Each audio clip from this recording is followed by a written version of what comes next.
जय हिंद दोस्तों। पीछे के क्लास में हम प्राग ऐतिहासिक काल पढ़ लिए, आद्य ऐतिहासिक काल पढ़ लिए। आद्य ऐतिहासिक काल में हम सिंधु सभ्यता पढ़ लिए, जिसका समय था 2500 ईसा पूर्व से लेकर 1750 ईसा पूर्व तक।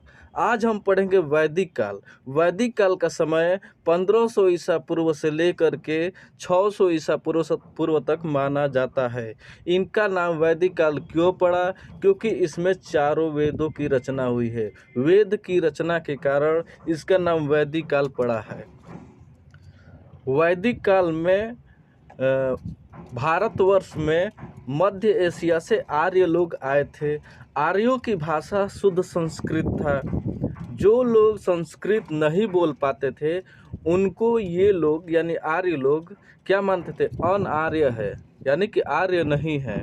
ये अपने आप को श्रेष्ठ मानते थे, कुलीन मानते थे, क्योंकि ये शुद्ध संस्कृत बोलते थे। ये भारतवर्ष में पंजाब और हरियाणा में के जो क्षेत्र है उसमें जो है निवास किए।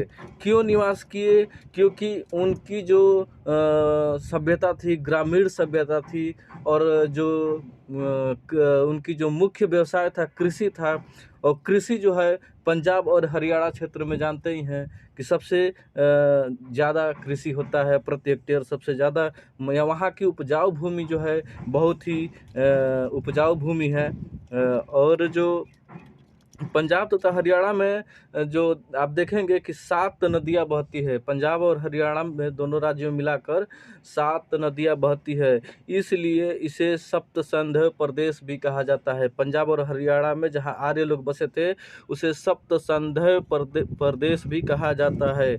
उनका मुख्य व्यवसाय था गाय को पालना। क्या क्या व्यवसाय था? गाय को पालना और कृषि करते थे।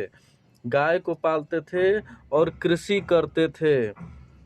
तो इन लोगों में एक जो आर्य लोग आए थे, इन लोगों में ये था कि अपना जो आर्यीकरण है, यानी अपना जो धर्म मान लीजिए कि अपना जो वेशभूषा है, भाषा है, बोलचाल है, उसको पूरा भारतवर्ष में फैलाया जाए, यानी पूरा भारत को आर्यीकरण किया जाए। पूरा भारत को आर्यीकरण किया जाए। तो 2 मुनि श्रेष्ठ जो थे आर्य के, वो उनको बोला गया कि एक मुनि श्रेष्ठ जो जिनका नाम था अगस्त ऋषि, उनको बोला गया कि आप दक्षिण भारत में जाइए और वहाँ पे आर्यीकरण कीजिए। और गौतम राहुगढ़ एक महान ऋषि थे, उनको बोला गया कि आप उत्तर भारत में जाइए और आर्यीकरण कीजिए। तो इसमें सवाल बनता है कि दक्षिण भारत का आर्यीकरण किसने किया, उत्तर भारत का आर्यीकरण किसने किया? तो दक्षिण भारत का आर्यीकरण अगस्त ऋषि और उत्तर भारत का आर्यीकरण गौतम राहुगढ़ द्वारा किया गया था। ये आर्य लोग आए थे। कभी भी आप देखे होंगे जब किसी देश में किसी दूसरे देश से कोई भी आता है तो उस देश के राजा से लड़ना पड़ता है। तो यहाँ पे भी आर्य लोग आए थे। तो यहाँ के जो राजा थे उस समय छोटे छोटे जो कबीले के राजा थे उनसे युद्ध करना पड़ा। यहाँ पे बसने के लिए युद्ध करना पड़ा। तो यहाँ पे जो छोटे छोटे कबीले के राजा थे तो 10 राजा मिल करके आर्यों से लड़ाई किए। तो वो आर्यों से हार गए, आर्य विजयी हुए। आर्यों का रेजिमेंट था भरत रेजिमेंट, वो विजयी हुआ। और यह जो युद्ध कहलाया 10 राज्य किए थे, 10 राजा किए थे कबीले के, तो इसलिए इसका नाम 10 राज्य युद्ध पड़ा। 10 राज्य युद्ध। और यह युद्ध जो है रावी नदी के तट पर हुआ था। क्वेश्चन पूछता है कि 10 राज्य युद्ध किस नदी के तट पर हुआ था? तो यह रावी नदी के तट पर हुआ था। और रावी नदी का उस समय नाम, जिस समय युद्ध हुआ था यानी वैदिक काल में, नाम परुशड़ी था। रावी नदी का प्राचीन नाम परुशड़ी था। और उस समय आर्य लोग विजय हुए थे। आर्य का भरत जो रेजिमेंट है वो विजय हुआ था। अब पूछता है क्वेश्चन कि वैदिक काल में या 10 राज्य युद्ध जो है वो किस वेद में मिलता है, कहाँ पे मिलता है, इसका वर्णन कहाँ किया गया है? तो ऋग्वेद काल के 7वें मंडल में 10 राज्य युद्ध का वर्णन किया गया है। ठीक है दोस्तों, अब वैदिक काल 1500 ईसा पूर्व से लेकर 600 ईसा पूर्व तक माना गया है। इसको दो भागों में बांटा गया है, एक ऋग वैदिक काल, एक उत्तर वैदिक काल। ऋग वैदिक काल में 3 वेदों की रचना हुई है, ऋग्वेद, यजुर्वेद और सामवेद। और उत्तर वैदिक काल में केवल एक वेद की रचना हुई है, उस वेद का नाम है अथर्ववेद। तो जो ऋग्वेदिक काल में 3 वेदों की रचना हुई है, उनको वेद त्रयी कहा जाता है। और ऋग्वैदिक काल का जो समय है 1500 ईसा पूर्व से लेकर 1000 ईसा पूर्व तक माना जाता है। और उत्तर वैदिक काल का समय 1000 ईसा पूर्व से लेकर 600 ईसा पूर्व तक माना जाता है। अब पढ़ेंगे वैदिक काल कैसी थी, क्या थी, उसके बारे में आते हैं, आपको बताते हैं। सिंधु सभ्यता के आपके बारे में बताया होगा कि सिंधु सभ्यता शहरीय थी, नगरीय थी। लेकिन वैदिक काल जो है वो ग्रामीण थे, वहाँ पे गांव बसते थे, ग्रामीण इलाका था, कबीला था। और उनका मुख्य काम था गाय को पालना और कृषि करना। गाय को बहुत ही महत्वपूर्ण जीव मानते थे। गाय को अघन्य कहते थे।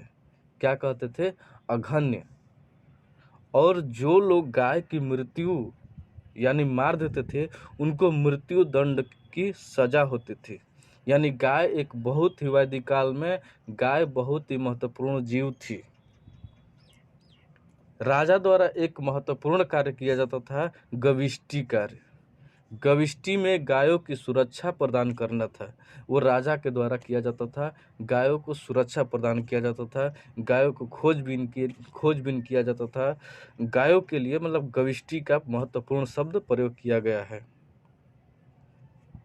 आर्य लोग जो है राजतंत्र, उस समय जो है राजतंत्र चलता था, यानी राजा का तंत्र चलता था, राजा का राज्य चलता था वहाँ पे। और उस समय का सबसे छोटा कहा जाए तो उस समय सबसे छोटा ग्रामिक, जो गांव के मुखिया होते थे, उनको ग्रामिक कहा जाता था। इस समय का वंश जो है कर्म पर आधारित थे, जो जैसा काम करते थे उस वंश के कहलाते थे।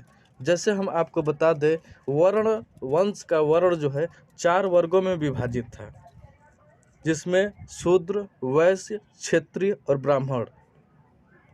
शूद्र, वैश्य, क्षत्रिय और ब्राह्मण।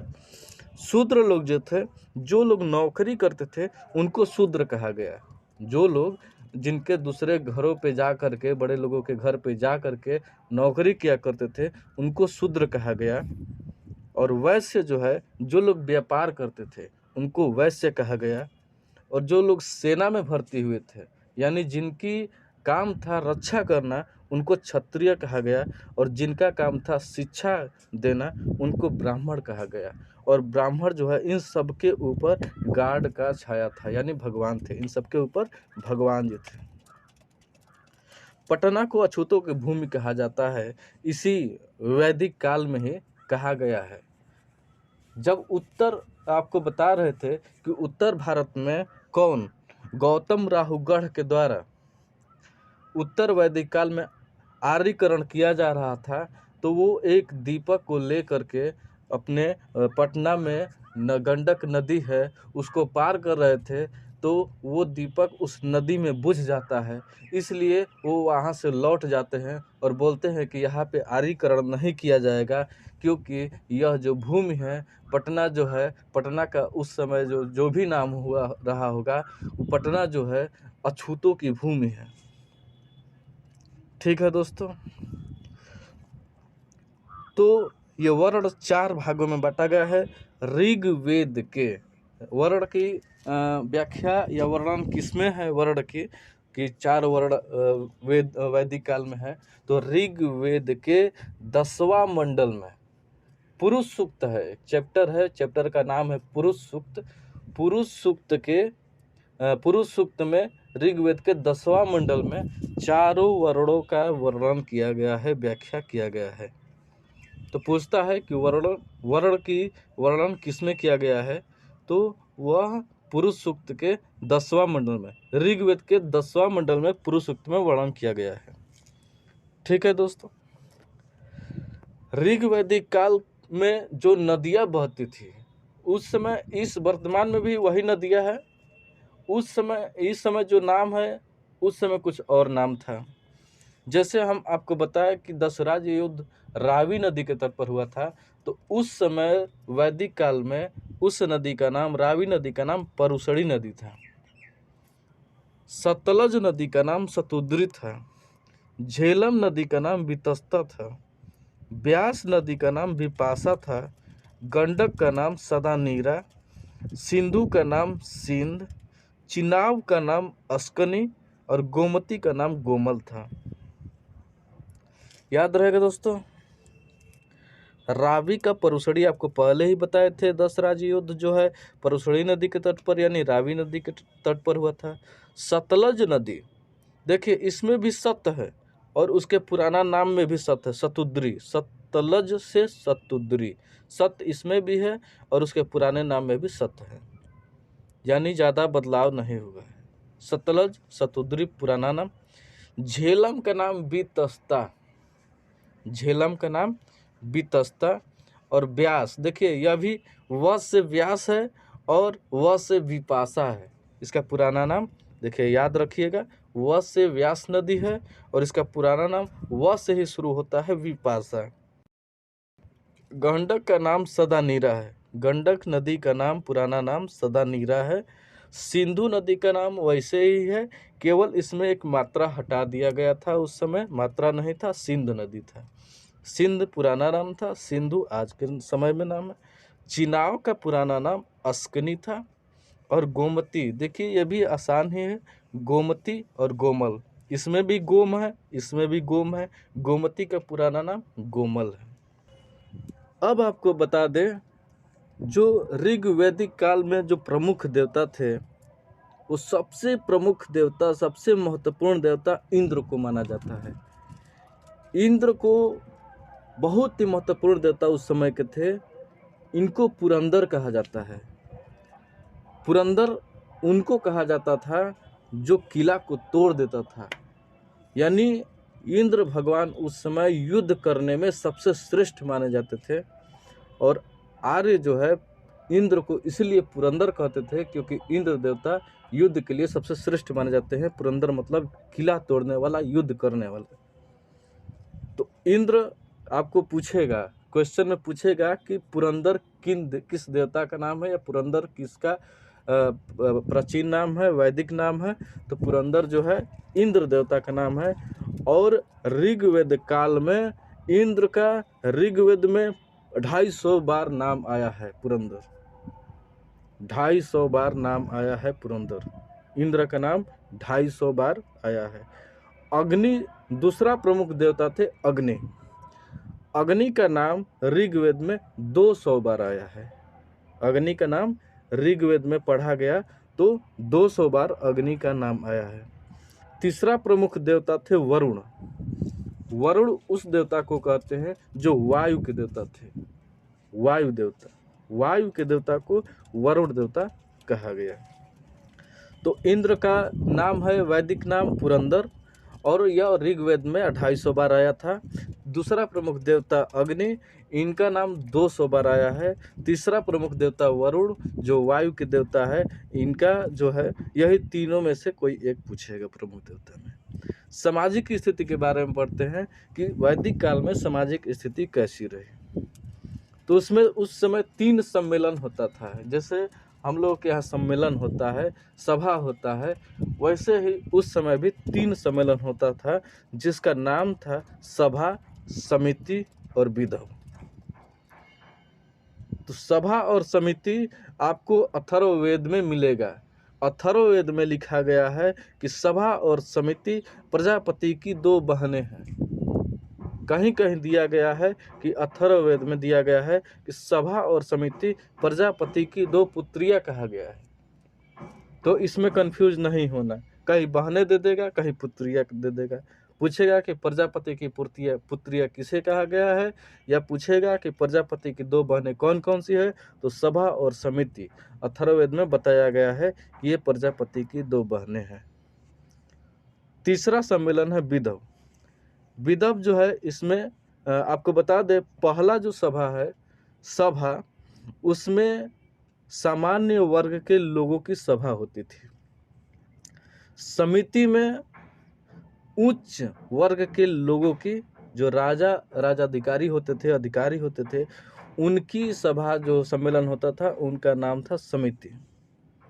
और विदव में सब मिसलियन था। इसमें निम्न वर्ग के भी लोग थे, मध्यम वर्ग के भी लोग थे, और उच्च अधिकारी गण लोगों के भी सम्मेलन होता था, उसको विदव कहा गया। तो इन तीनों में पुरुष होते थे, लेकिन महिलाएं केवल एक में भाग लेती थी, विदव। सभा और समिति में महिलाएं भाग नहीं लेती थी, केवल विदव में महिलाएं भाग लेती थी। वैदिक काल में जो समाज था वो पितृसत्तात्मक था, लेकिन आपको सिंधु सभ्यता में बताया गया होगा कि सिंधु सभ्यता के जो समाज था मातृसत्तात्मक था। वहाँ पे मातृ देवी की मूर्ति मिली है, लेकिन यहाँ पे वैदिक काल में समाज पितृसत्तात्मक था। वैदिक काल में लोहा की खोज हुई थी। कौन सी धातु की? लोहा की खोज हुई थी। लेकिन आपको बता दें, तांबा की खोज बहुत ही पहले पाषाण काल में ही तांबा की खोज हो चुका था। पाषाण काल में ही तांबा धातु की खोज हो चुका था, और सिंधु सभ्यता में कांसा धातु का खोज हुआ था। लेकिन लोहा की खोज वैदिक काल में हुआ था। लोहा सबसे बाद में खोजा गया। कब? वैदिक काल में, यानी 1500 BC से लेकर के 600 BC के बीच में लोहा की खोज हुआ था। इससे पहले तांबा और कांसा की खोज हो चुका था। तो सबसे पुराना धातु कौन सा है? तांबा। उसके बाद सिंधु सभ्यता में कांसा, उसके बाद वैदिक सभ्यता में लोहा की खोज किया गया। वैदिक काल में एक मृदभांड शब्द का प्रयोग हुआ है, जिसका अर्थ है घड़ा या मन का या मटका। कहीं भी दे देगा तो आप कन्फ्यूजन में मत होइएगा।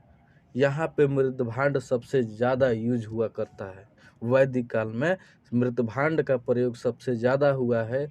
मृदभांड यानी मटके का प्रयोग, घैली का प्रयोग, जो भी आप कह सकते हैं जिस क्षेत्र में रह रहे हैं। कहीं घैली कहा जाता है, कहीं घड़ा कहा जाता है, कहीं मटका, कहीं मनका कहा जाता है। तो मृदभांड का प्रयोग सबसे ज़्यादा, मटके का प्रयोग सबसे ज़्यादा वैदिक काल में हुआ है। लेकिन इसका खोज जो है, इसका प्रयोग जो है, आप देखे होंगे कि वो पाषाण काल में ही, नव पाषाण काल में, जहाँ पे खेती की शुरुआत हुई थी। नव पाषाण काल में खेती की शुरुआत हुई थी। मानव द्वारा सबसे पहला खेती किया गया था। नव पाषाण काल में आवास बनाया गया था मानव द्वारा। कुत्ता पाला गया था सबसे पहला जानवर। उस समय पहिए का आविष्कार किया गया था खेती से अनाज लाने के लिए आवास पे। और उस अनाज को रखने के लिए मनके का प्रयोग हुआ था। तो सबसे पहले मनके का प्रयोग पूछेगा अगर कि सबसे पहले मनके का प्रयोग कहाँ हुआ था, मटके का प्रयोग कहाँ हुआ था, तो वो हुआ था नव पाषाण काल में। लेकिन अगर पूछेगा कि मृदभांड या मटके का प्रयोग सबसे ज़्यादा किस काल में हुआ था, तो वो वैदिक काल में हुआ था। अब तो कन्फ्यूजन दूर हो गया होगा। अब आपको बता दें, उत्तर वैदिक काल में, जहाँ पे 1000 BC से लेकर के 600 BC तक माना जाता है, उत्तर वैदिक काल में दर्शन लिखे गए हैं। कितने? 7 दर्शन लिखे गए हैं। 7 दर्शन आप जानते हैं, जो आंखों देखी होता था, जिसका दर्शन साक्षात दर्शन होता था, जिसके बारे में लोग नहीं कहते हैं कि एक्सपीरियंस की बुक लिखा गया है। तो उनका नाम है, आपको 7 बुक का नाम और उनके लिखने वाले जो प्रवर्तक थे उनका नाम आपको बताएंगे। ये भी बहुत ही महत्वपूर्ण है। ये भी पूछा जाता है परीक्षाओं में, कई बार देखा गया है। जैसे चरवाक जी लिखे हैं अपना दर्शन, अपना एक्सपीरियंस चरवाक नामक बुक में ही लिखे हैं। अपना जो बुक का नाम दिए हैं वो चरवाक ही दे दिए हैं। लिखने वाले भी चरवाक और जो बुक लिखे हैं उस बुक का भी नाम है चरवाक। पतंजलि जी लिखे हैं अपना जो एक्सपीरियंस, उसका नाम है, उस बुक का नाम है योग। बहुत ही महत्वपूर्ण, योग दर्शन का जो प्रवर्तक है पतंजलि जी है। कपिल मुनि जो है वो लिखे हैं सांख्य, आपको बता दे ट्रिक के लिए, याद रखने के लिए ट्रिक बता दे। कपिल जो है क्रिकेटर है और वो अपना रन बनाते हैं, संख्या बढ़ाते हैं, रनों की संख्या बढ़ाते हैं। तो कपिल जो है, कपिल मुनि क्या लिखे हैं? सांख्य दर्शन लिखे हैं। गौतम जी क्या लिखे हैं? न्याय। आपको ट्रिक के लिए बता दें, याद रखने के लिए, गौतम बुद्ध जो है हमेशा न्याय के बारे में सोचते हैं, हमेशा न्याय के बारे में सोचते थे, किसी भी व्यक्ति से अन्याय न हो, केवल न्याय हित में सोचते हैं। इसलिए गौतम मुनि जो थे उनका दर्शन का नाम है न्याय, उनका एक्सपीरियंस बुक का नाम है न्याय। जैमिनी जो लिखे हैं, जैमिनी वो पूर्व मीमांसा नामक बुक लिखे हैं, अपना एक्सपीरियंस पूर्व मीमांसा। याद रखने के लिए ट्रिक के लिए बता दें आपको, अपने पूरा देश में जो है, अपना देश में जो पूरा पूरब में आप देखेंगे, पूरब में जापान है, पूरब में क्या कौन सा देश है? जापान है। तो जापान से आप रखेंगे याद जैमिनी, जापान से क्या रखेंगे? जैमिनी। पूर्वी जमीन जो जापान है, तो पूर्व मीमांसा यानी पूर्वी जमीन जापान। तो जैमिनी जी क्या लिखे हैं? पूर्व मीमांसा। बहादुरायण जो है उत्तर मीमांसा लिखे हैं, अपना एक्सपीरियंस। बहादुरायण जी उत्तर मीमांसा लिखे हैं। आपको याद रखने के लिए ट्रिक बता दे, उत्तर से कभी कभी बादल आते हैं, उत्तर से भी कभी कभी बादल आते हैं। तो आप उत्तर से याद रखेंगे उत्तर मीमांसा और बादल से याद रखेंगे बहादुरायण, यानी उत्तर मीमांसा की लेखक जो है बहादुरायण। कणाद और उलूक, जिस प्रकार से कौटिल्य का नाम विष्णुगुप्त है, चाणक्य है और उन्होंने अस्त्र शास्त्र की लिखे हैं, उसका वर्णन किए हैं अर्थशास्त्र का। तो उसी प्रकार से कणाद और उलूक एक ही व्यक्ति का नाम है और वो लिखे हैं अपना एक्सपीरियंस लेटर वैशेषिक। अपना जो बुक लिखे हैं एक्सपीरियंस बुक, उनका नाम है वैशेषिक। ठीक है दोस्तों, आगे की क्लास में हम पढ़ेंगे बौद्ध धर्म पढ़ेंगे। इस देखने के लिए बहुत ही धन्यवाद। हमारे वीडियो को अगर अच्छा लगे तो आप लोग शेयर कीजिए।